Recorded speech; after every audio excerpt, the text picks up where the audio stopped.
IMQM Pakistan राब्ता committee के रुकन और साबका डिप्टी मेयर सैयद सोहेल मशीदी ने कहा है कि हम कभी भी सीटों और ओहदों के पीछे नहीं भागे। बल्दियाती इंतखाबात में मुनज़्ज़म अंदाज में धांधली की गई। जो भी अब मुंतखब होकर आए हैं हम उनका ताक़ुब करेंगे।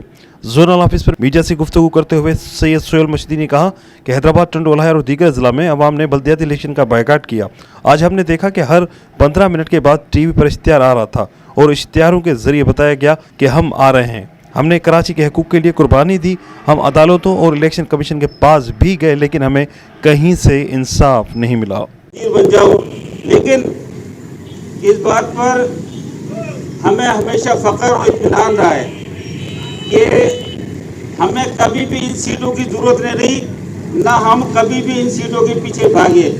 हम हमेशा बात करते हैं अवाम के मफाद की, कि जब हमने देखा एक ख़ास अंदाज की मुनज़्ज़म धांधली की जा रही है और ये इस मकसद के लिए की जा रही है कि कराची हैदराबाद के अवाम को बेइख्तियार बनाकर खाली एक मेयर की कुर्सी दे दी जाए, डिप्टी मेयर की कुर्सी दे दी जाए, लेकिन अवाम को कुछ भी ना मिले।